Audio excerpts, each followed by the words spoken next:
So the Caro-kann is the main opening that I have been playing against 1e4 since I had like a FIDE rating of about 1950 all the way up until I had a FIDE rating of like 2250-ish about. And I just want to talk in this video why I personally chose the Caro-kann, why I think it worked well for me, and why maybe it would work well for you as well. But first of all, here's my rating graph. This is about 2017 around this point. I already hit about 2000 before, but I was quite overrated to be honest because I gained a lot of rating points in a very short period of time. I dropped back down.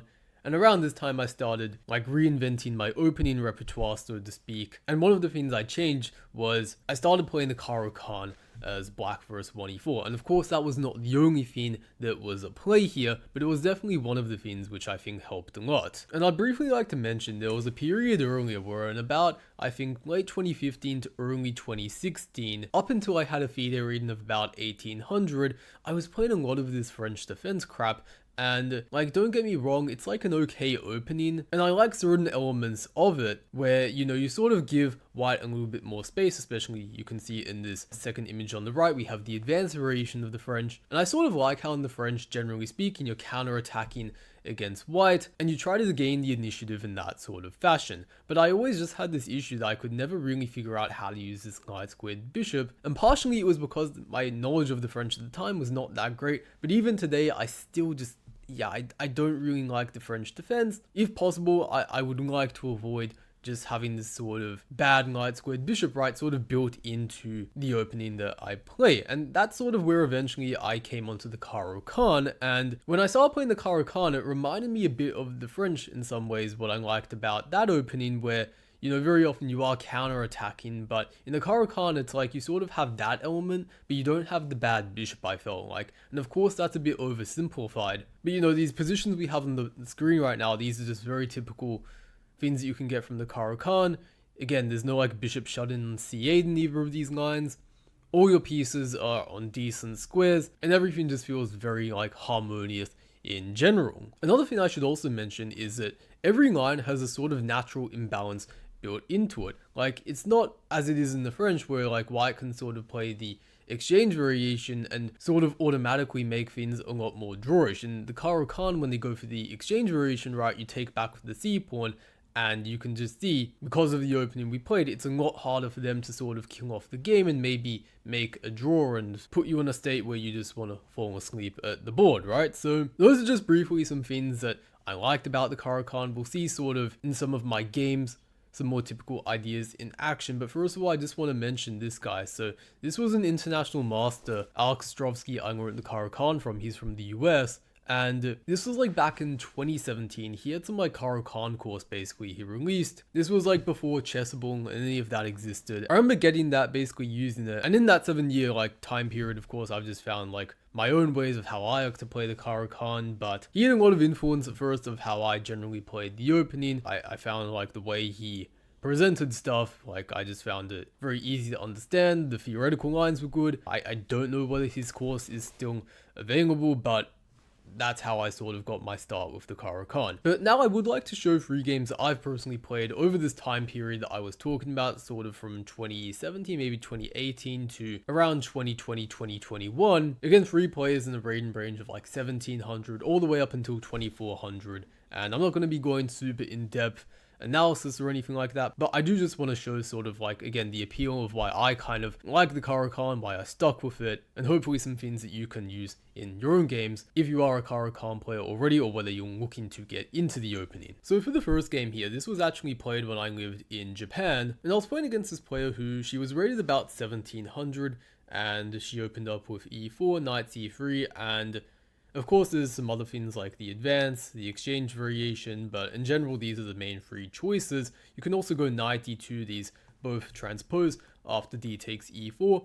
And, you know, a lot of people these days like to go knight f6. I think Alex Banzia talks a lot about this in his videos. He likes to go for this line. Now, I've played this a few times myself, but I personally think a more pure Caro-kann approach is just to play bishop to f5, get the knight squared bishop out, and try to keep a very clean pawn structure. This is what I played when I started playing the Caro-kann, and to this day I'd still say I prefer it generally speaking. But okay, so what we have, knight g3, the most popular move, just attacking the bishop.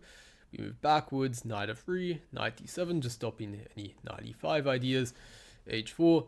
The main line where they try to sort of gain some space on the king side. We're going to see in the next game though, very briefly, how white can maybe also go for a more positional setup and not go for h4, h5. But okay, h4, h6, this is all very standard. And now after e6, my opponent went bishop to f4. The main line sort of is more bishop d2 these days, I would say, but bishop f4, probably the old main line. You give a check, and the idea is to sort of try and provoke some weaknesses on the queen side, where after bishop d2, bishop b4, c3, bishop e7, the main line is c4, but the idea now is that if they want to castle long, which they generally do in these lines, compared to if they had the pawn on c2, the pawn on c4 sort of becomes a target for attack. Potentially like b5 is something that we can play to like try and open up the situation on the queen side. It usually occurs a bit later on though, for example like knight f6, let's say king b1, castles, and like if they play a random move like bishop c3, let's say, b5 is a very typical idea, and this time it even comes in the form of a pawn sacrifice, when if they take twice, we can sort of open many lines in front of the white king, and it's a very awkward situation they find themselves in. b5, a very important idea you should know. If they also play c5, or like, let's say in a position like this, right, then that opens up the d5 square for our knight. Potentially as well, we can bring a rook to d8, and there's sort of knight takes c5 tactics they have to watch out for, which they can easily avoid by moving their queen out of the way, but just something worth noting. In this game though, knight e4 was played. They did not play c4. Knight gf6, I continue developing, and we see b4, which is a little bit unusual. They're creating a lot of light square weaknesses, you can see, where like if they don't carefully plug these up, it could become an issue on the long term. But okay, queen d5, c4, and we see queen to e4 check. And I think my opponent may have underestimated the danger she was facing now, where her pawns are actually quite overextended and can sort of become a target for me to attack. Of course, already I'm threatening just take, take, and take. So she played rook to b1, I just castle, bishop to f4, I bring my rook into the game, rook b3, and this is actually an important moment. I would encourage you guys to think a little bit and try to think, if you have black in this position, like, okay, all your pieces are relatively in the game, white's maybe played a little bit slowly, and their pawns are a bit overextended. How can we sort of effectively deal with this? And there's a few different things you can do. I remember definitely thinking in the game like a5 is something that would maybe seem quite natural, but like, okay, maybe I thought like b5 maybe takes, and if I take then they take, and maybe we're just exchanging a bunch of stuff and I don't actually have any real advantage in this position. So I started thinking about like the b5 break that I talked about earlier, right, and it usually comes under slightly different circumstances, but I thought in this position, right, if I went b5, well, like this could be extra strong if you imagine a move like c5, right, and all their pawns are stuck on these sort of dark squares, right, and could potentially be weaknesses that I could attack. I also had to calculate briefly like knight e5, but yeah, I didn't really think they had enough time to like take on c6. I thought that like, okay, if they will take this, I probably take on d4, and if they move the rook, like bishop takes b4, and okay, it seemed a bit hard to believe that this could really work for them, like king e2, and I take, and maybe knight takes c6, but at the end of the day, this actually doesn't work. I'm kind of just winning material. So also rook f1, it's important to note, they're attacking this and this, but I can save everything with knight to d3. But regardless, in the game, c5 was played, and here I wanted to play a5, but I was slightly concerned, I believe, about something like knight to e5, or maybe takes, and then knight to e5, attacking this. So I decided to go for bishop to f6 first. Now, basically the idea being that, like, okay, if knight to e5, I can simply take, and then play a5. I can open up the queen side. If they take, this is a very fixed weakness they have on a2 that's going to be difficult to defend, and they cannot simply play a move like a3 and hold things together, because I can just go take, rook a1, and that's looking very miserable for them. So after bishop to f6, she ended up playing rook to e3. Also, again, if rook d3 to defend the pawn, then a5, it's not going very well. So what ended up being played after bishop f6 was not knight e5, also not rook d3, because again, a5, like if you go a3, take, rook a1, rook d1, take, knight f2, you're just losing, and that means you're probably going to have to again play something like this, but then the pawn structure sort of gets killed off, and this is going to be very weak and probably just captured. So rook to e3 was played instead of attacking the knight, but after knight g5 takes, g4 is being threatened. I'm also threatening this. g4 is played, And at this point I thought like maybe I can take on d4, but I thought it's even stronger to just say, okay, the threat is greater than the execution, and just play a5 and try to open as many avenues for my pieces as possible to get into the game. Again, a3 take, rook a1, I don't think that needs to be mentioned at this point, but like what else do you really do, right?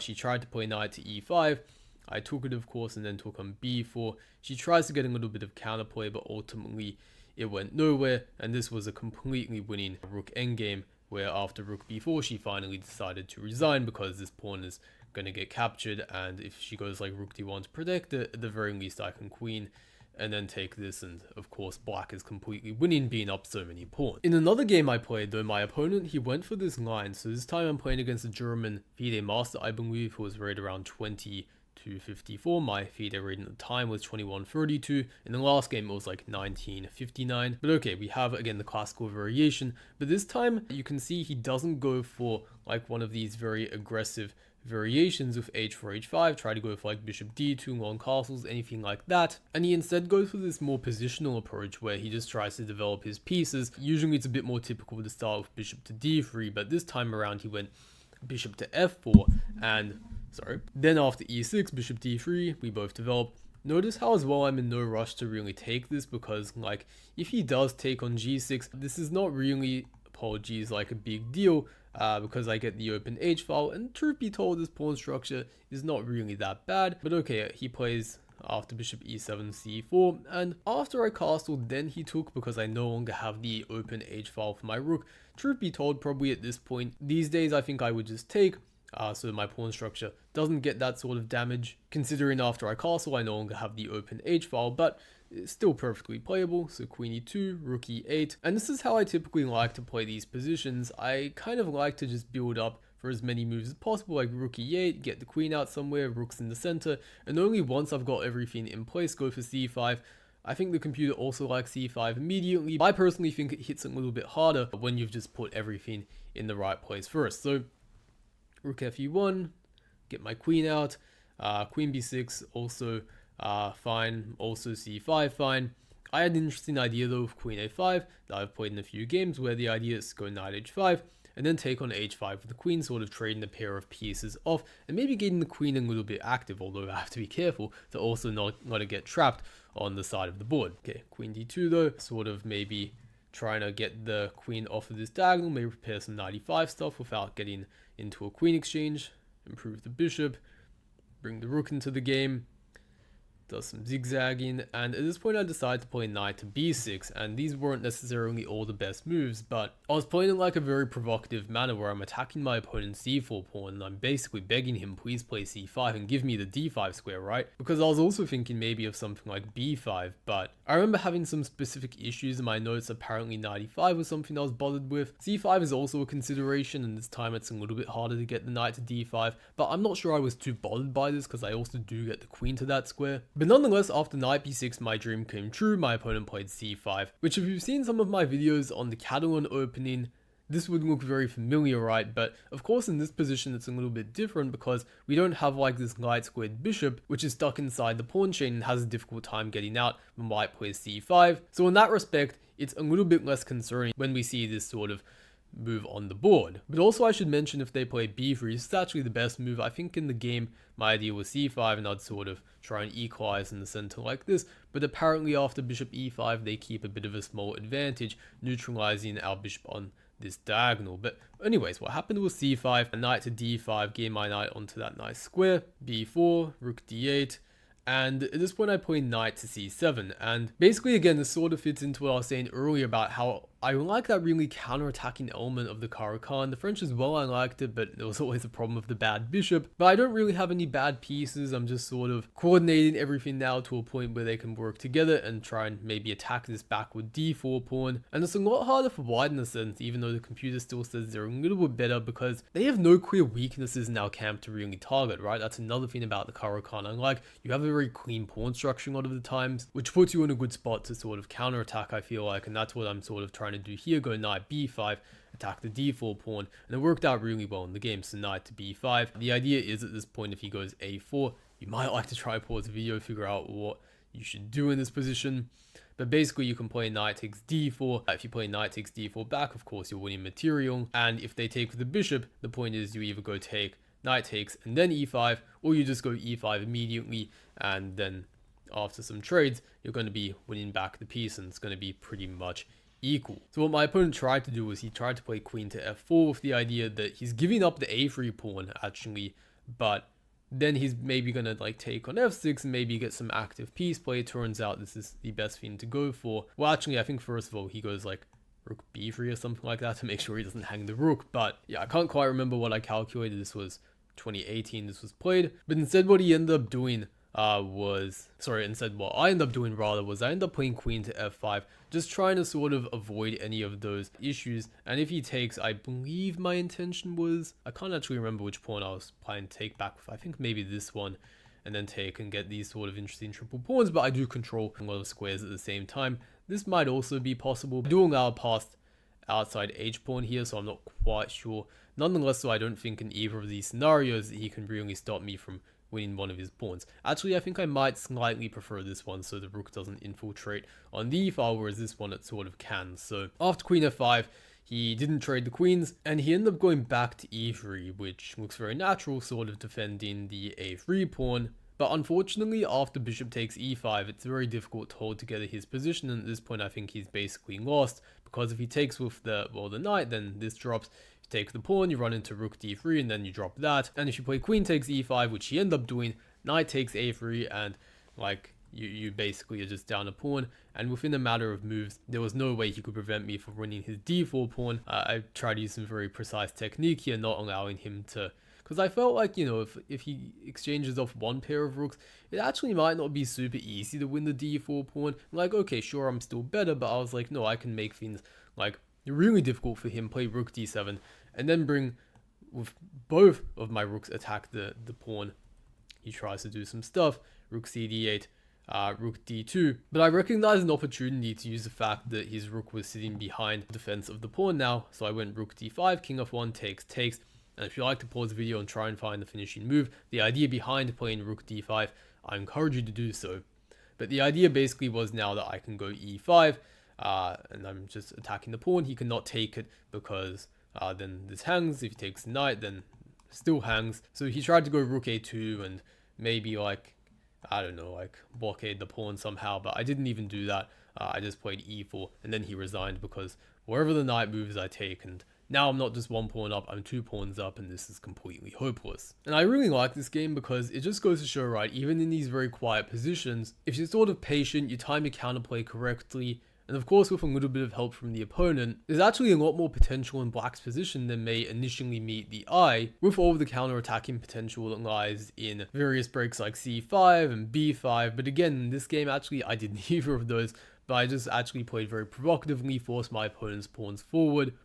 And especially because he was a high rated game, I felt that he really believed he needed to like push forward and try to like maybe punish some of what I was doing even. But it ended up not working so well. He wasn't able to follow up correctly with his very forward moves like c5, and ended up sort of kind of losing without it really being particularly clear just where he went wrong. But for the final game of this video, I'd like to show a game I played against this Italian international master. He was rated 2438, and my FIDE rating at the time of this game was 2220. And he went for this advanced variation. And again, a lot of people like on YouTube and stuff, they're like, oh, play the c5 line. Don't get me wrong, it's like an okay line. This is actually the line I first played when I got into the Caro-kann, but eventually I ended up switching away from it in favor of bishop f5, which at least to me, I feel personally is a lot more in the essence of the Caro-kann. It's been the main line as well for basically forever. I guess recently though c5 maybe is just as popular as bishop f5, I'm not too sure. But yeah, my problem with c5 is that although c3, if you're like 1000 or something, like okay sure, like everyone's maybe 1500, 2000 online, even a lot of people are going to be going c3, but yeah, my problem with this is just that like, okay, well, and obviously if this happens, you know, it's quite nice, you can go take and get a good French, and I myself have had some nice games in this sort of variation. But if white plays like the more critical d takes e5, or even knight f3 some people are doing these days, like to be honest, these positions just don't feel very Caro-kann like to me.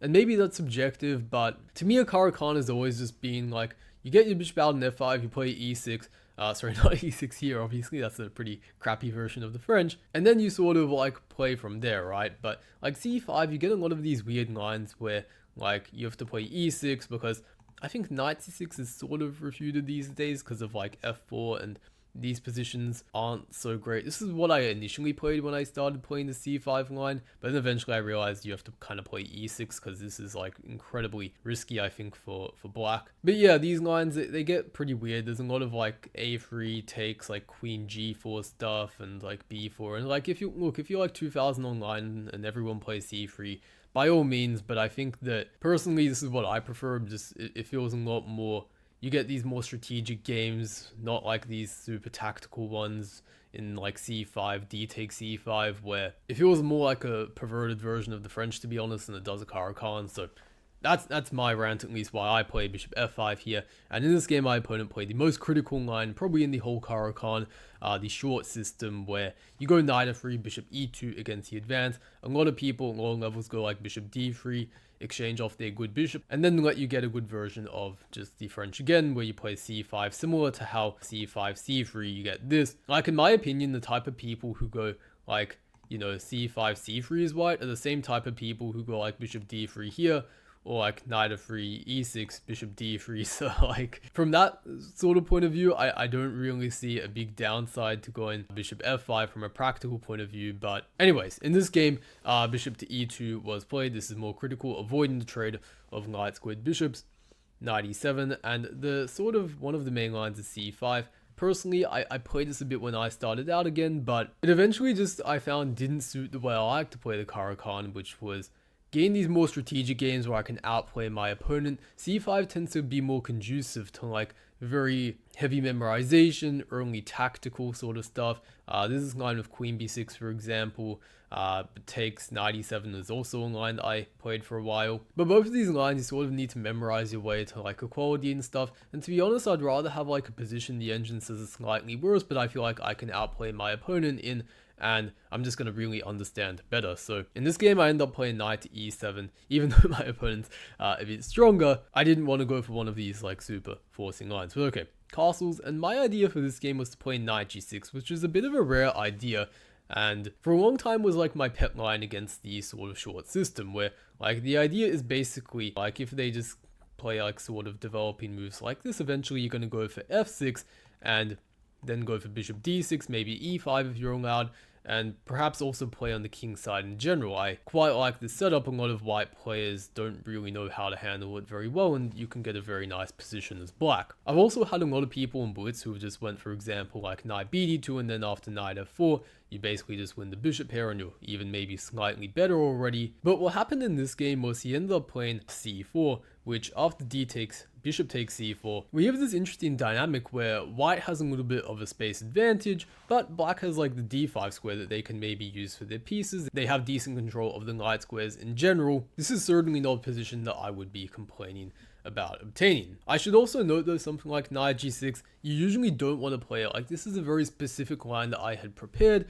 In most scenarios, the knight is somewhat misplaced on this square, because like you're almost trapping your bishop, right? And in fact, one of the main ideas for white is to go like knight e1, one of the main lines rather, and then you have to be ready to go h5 to stop g4 and be able to meet bishop takes g5, sorry, h5 rather, with queen to h4, and then they're losing material. Well, they can go g4, but then you just take, and if they take the bishop, mate, and if they take the queen, then you go take, and this endgame is just good for you because, like, again, they have this sort of bad bishop they're stuck with, c5, knight c6, very natural plan, and yeah, it's not super easy for white to hang in there. But nonetheless, again, c4 is what was played, takes, knight d7, knight b6, bishop d3, takes, bishop e7, and at this point, actually, some of you, if you've watched some of my other content, you would recognize from the 3 questions that helped me that go from, I think, 2045 to 2132, something like that, where I talk about the 3 questions of positional chess. And basically at this point I was thinking of like, okay, we have a pretty quiet position, but what do I do with my pieces? And end up figuring out that like, okay, if I give my opponent another move, they'd probably play like g3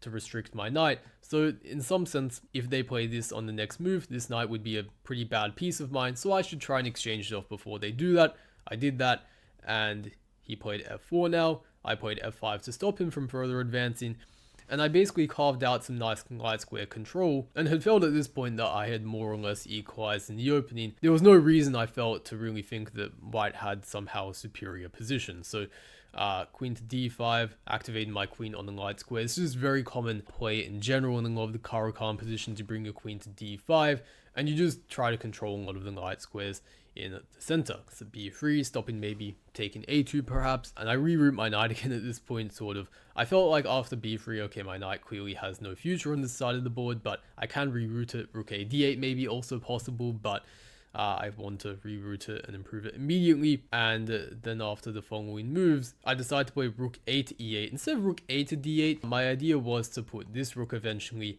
I think, on the d file, which after bishop c1, with the idea to sort of pin me along here, I end up going for this anyway. Rook to d7, and I end up regrouping all of my pieces in a very harmonious fashion. Definitely I am doing fine. If bishop takes a7, you basically trap your own bishop and you cannot save it because of queen a8. And probably coming up, I'm gonna like somehow move my knight out of the way, then attack the d4 point, and all in all, there's just no real reason to be unsatisfied with how things are going. If they take as well, then like d4 comes under a lot of pressure, so they can't make that exchange so easily. He ended up playing g5, but then like, okay, immediately my eyes are like, ooh, f5 square for my knight, that's going to be coming next. He exchanges that before I'm allowed to play that move. Rook takes d6 is what I play, just sort of keeping the pressure up on this file, but bishop takes is probably also possible. Queen to c4, queen d7, just slowly regrouping my pieces, and plays rook f to e1, rook f8, attacking his pawn. He defends it, and now I go bishop to d8, just simply improving my bishop to a diagonal where I thought it was being more useful. a6, and now at this point after knight e2, rook d5, I feel like I'm well and truly starting to take over. If he comes back to the c3 square, then I can sort of transfer my knight, I think, over to f5 was my intention. If he takes on e6, I grab this pawn, or I could at the very least repeat. I might have been okay with a draw as well. But okay, rook d3 was played, queen to f7, again just sort of improving my queen. Also notice again the light squares. It's a very common theme in the Caro-kann, just how all of my pieces are sort of like, you know, my pawns are on light squares, my rook is on a light square, my queen is on a light square, and I have this nice bishop which is also attacking his d4 pawn, which is on the dark square. And at this point he sort of collapsed. He played rook to f3, and if you'd just like to pause the video, try to find out why this is not a good move, I suggest you do so. But yeah, I end up seeing fairly quickly this was a blunder. Rook takes g5. I really couldn't believe it. Like, he's an IM, why is he blundering a pawn? But okay, this ends up happening, and yeah, conversion is not the topic here, but I did end up converting this pretty well. I felt I give him the e6 pawn back temporarily, but I guarantee I win this pawn, and because in this position I was forking both of these pawns, I am like up, what, 2 pawns now, and I have a nice bishop versus the knight. I allow zero counterplay, bring the king in, and there's just nothing he could do to stop the pawn at this point. And in this position he finally resigned because he could not stop the pawn from advancing and promoting. So yeah, a game that I was quite proud of. I got to use, first of all, this line, the deciding line, knight g6, that is like not super well known. He was forced to sort of think on his own quite early on. I was able to sort of trade off a bad piece, some good decision making, but then like in general, just notice how like I was really playing on the light squares, right? Like with f5, I put my queen on d5, bringing my knight to sort of help control the light squares a little bit, all the way up until like this point, right, where just like all of my pieces, you can see they're just working very harmoniously again on the light squares. And then finally, under a bit of pressure, he sort of cracks with rook f3 and basically just completely fell apart from there. But anyways, this is where we're going to be ending off the video for today. If you want more help with your game with one-on-one coaching and you're between 1500 and 2000, I have a form description below for you. Please fill that out if you are interested. But for the rest of you, hope you enjoyed it. Please like, subscribe if you're not already, and I will see you until next time.